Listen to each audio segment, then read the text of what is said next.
Go. Welcome to our newest exhibition in the Project Space Gallery. We have Layl McDill here, and we have her fanciful, wonderful, colorful sculptures. So first tell us a little bit about yourself, Layl. So my name is Layl McDill, and I grew up in Gillette, Wyoming, and I now live in Minneapolis, Minnesota, where I have a studio and a gallery that's called the Clay Squared Gallery. And I create art made of polymer clay and found objects and, whatever else kind of comes along. Fantastic. Well, and they are fantastic. They're so great. Yeah. We're going to start, when Jeff and I were laying out the show, there's so many, there's very impractical, practical objects. And then there are these wonderful, these two in particular, are like narrative stories. Mm-hmm. And what I think is so fun, and I love your the way you title things, because this is Sometimes Chickens Drive Tractors. Yeah. And so we have this wonderful relief, and it's got so many things going on. Do you sketch first? Well, this is such a great story because my nephew, when he was 4, got a hold of my sketchbook and scribbled all over inside of it. And then I went and I doodled on those scribbles. And that's what I call these scribblescapes. So this was a scribble, a line, and then I doodled on it, and then I turned it into a sculpture. So that was the beginning point. And then, so this one was sort of planned, the same with this one actually. And this one's also a scribblescape, it's a scribbled garden. And I love the fact, and if you can get close, Brittany, it's filled with objects and shapes and colors and textures, and together they create this world that is unlike our world. It's definitely Layl's world. But it weirdly relates sometimes. The more you look, the more you kind of go, and what is your background as far as sculpture? Have you always majored in illustration. Illustration. Well, that works. That works well. Yep. I thought I would be a children's book illustrator, and all through art school, I applied and sent in full manuscripts, fully illustrated books to every publisher there was, and didn't get any bites. I did do 2 or 3 altogether small books that I illustrated, but I realized I really like to get off the page. I loved, my favorite thing to do in art school was literally the after school classes with the kids where we would just play with a bunch of junk. So and when I figured out art fairs and art center shows like this, I figured out, I can actually make things and people will buy them, and this is better than trying to get a publisher to go along with me. Do you go on treasure hunts? Because these things have all sorts of different objects that I'm sure have a history that is not this part or never meant to be part of this. But how do you do? Even today, I found some fun things that I'm going to turn into bikes at some antique stores, so I'm very excited. How fantastic. I treasure hunt all the time. It's constant. And sometimes finding like a vessel like this, and sit in my studio for a while, and then I'll be like, oh, wait, maybe this I made during the pandemic when I was kind of thinking about, my, how just secluded I was in my garden and just feeling like I had my own little world, but just knowing there is a lot of other things going on at the same time. And this is something is happening under the garden, and we have all these wonderful insects and bugs and things like that. But you made this prior to our cicada invasion. Oh yeah. Okay. It could definitely relate to that too. And everybody will see things different ways depending on what they're. Do you have an inkling towards nature? Anyhow? I actually I grew up on the prairie, on the prairie, where we were in the subdivision, but we could go out and play.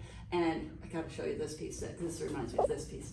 So my grandfather had a ranch up in the Black Hills, and we would go and make forts all the time. But we would go to the junkyard, so I love the nature, but I also love to find the old junk in the junkyard, and we would turn our fort into this imaginary space fortress. It wasn't just a nature fortress, a space fortress. So this one is called the Junkyard Fort. I made this thinking about that time. And there are so many, and I love the old computer board that just is kind of. It sits there so happy. It's part of it, and it doesn't really. And that magic and that wonder of that found object that you had as a kid. If you found that, you'd be like, "Ooh, wonder what this does." And So when you find an object, this is actually one of your teapot series, and this is Trees Grow Above the Village of Tiny Somethings. And when you saw this, though, did you think it needs to add height to it? Or? It actually had these little, because it had a little handle on it, you know? And so it had these great little knobs that were like basically waiting to have something attached to it. And then they just started growing. And then I was like, great, how can I use up all my funny little weird things and make those be the leaves? And then there's these wonderful little game pieces that you keep moving around, and it looks like possibly earrings or keys and just anything. And when you start doing this, let's talk about the materials, medium that you work in. So I'm using polymer clay, and like this one, I would basically be collecting the palette of purples, basically, and that might take me, if I look at this, for those purple colors, I've probably got about 4 years worth of purple designs. So like that dragon there, which is probably right there too, that little dragon, actually I made it very large, so that's why I'll bring out this little. And starts out like a very large chunk of clay. So it's all colored clay. It's like I'm playing with Play-Doh for a living. I just get to layer the colors together, build a picture, and then I'm spending sometimes many hours squeezing and squeezing and squeezing until I get that tiny little picture. So this is the ancient technique of Peoria, where you can keep slicing and slicing.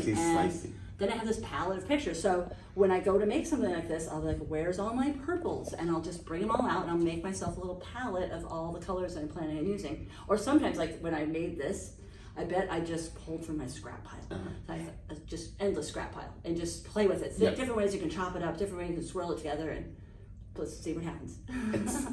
Obviously, it's like I said, I just love it because it just grows literally from the teapot and all that. And speaking of your teapots, we put together 2 shelves with these wonderful vessels. And again, I assume you go to antique stores and places like that and just start so many doing vessels and. And they just, sometimes they sit there for a while until I like really know what they want to be, or, how they're going to transform. And what comes first? Does the vessel, do you see the vessel and think, I've got to do something? Or do you think, like, this is Birds on a Wire, which is a wonderful Leonard Cohen song. But this is, did you have this idea, I want to do something with, like, Birds on a Wire? Yes, because driving around and seeing the birds and the silhouettes is always just such a visual that I love. And so that just played around in my brain for a while. So a lot of times it's something that's stewing for a long time in my brain, and then it'll come out. Or sometimes I'll just kind of go to the studio and start pulling out colors and just see where it goes. I do either thing. And which comes first, the color or does the idea come first? I guess it just kind of depends, because sometimes the teapots really tell you where they want to go. Oh, do they? Or sometimes you think the teapot's telling you one thing, and then as you go, it tells you, it's a whole journey. And we have some very fun. And I love this one in particular because it's a double decker because they're of equal size, and all of your birds seem to be crying out. Or singing. I guess singing would be a better thing than crying out. But they have these open mouths, and they just always look like they're so fun. And this is a yellow brick road, and so. We did notice, Jeff and I, as we're doing these, that, the title suggests some things, and then we start trying to find the yellow brick road. And you try to find, and we can see this must be Dorothy. Dorothy, and actually all the characters, so for probably about maybe 20 years, I made the series of the Wizard of Oz, and I probably made every character at least twice, some of them 3, 4, 5 times, probably Dorothy. But if you look real close, like there's Toto, there's the flying monkey, there's the Wicked Witch, and the Wicked Witch on a bike again there. She's just kind of, there's the Glinda the Good Witch, so it kind of just, you just keep looking and looking, and the whole story's in there somewhere. Now, these forms, meaning the teapots, they create a series of sorts. But do you work in series, or do you think, as an illustrator, are you thinking of a narrative, of a storyline that's going to have to start and end someplace, or do you just keep building I and used building? to be very literal with the narrative. Like when I started, I was doing a lot of quilts, and I did a whole story of Miss Lion's underwater magic wand shop. which my mother still has one of the pieces, but most of them are gone. I think I have two maybe, but it's, this story, and it was literally written on there. But now I think what I do is a little bit more open-ended, and kind of well, and sort of narrative-like suggesting. I would say it's a sensationist story rather than this is a story. So and there is just the slightest suggestion is, I think, a perfect example. Here is, we have setting the stage, and each of these periodic, you have the stage with the curtains right there, and there's something about to happen, or there's something happening, and it really, it's so much fun. And it's so playful. This group is the most colorful thing I think I've ever seen in my entire life. I did turn this around so that we could see the owl. I know it goes there. It's so There's, hard to decide. Rodin said there should be no back to a sculpture, and there isn't in any of these pieces. They are all colorful. And I love the fact that this is a creamer. You don't hide that fact. Really it's a bluebird creamer, and so we just are going to have that. And this is the lime raspberry parrot. And honestly, as soon as we looked at your titles and we saw this, it's like, oh, it's got to have lime. Look at that, and it's just as. And when do you know when they're finished? Yeah, with these, it's mostly when it's pretty much covered. Although, and I have done some where I won't complete, like this one I left, bits, because he was already a little duck, so I was like, okay, I guess he's gotta be a duck in his feet, So sometimes I will play with, and this one was a little tackle box, so I left parts out. So that is the hardest when you decide you want to leave something covered. This one was probably really challenging as far as like what part to cover. I'll have to show, because this little fish was already part of it. But to make it very sturdy, I actually put clear clay over it so that it would And then stay how on. do you adhere it? Let's talk about your processes. It actually bakes right onto it? Sometimes though, if it's not completely covered, I'll have to super glue it afterwards, because it really does, when it's completely covered, ooh, don't fall over. It'll really like latch it on there. But this one I had to kind of re-glue a little bit just because it wasn't completely And how difficult is it? Like, I mean, all of these, they still work. They still do. They're very you can facilitate the idea that it really truly is. But I think it's that idea that it's functional. People always ask me, is this functional art? And I'm like, you could, maybe you will once in a while.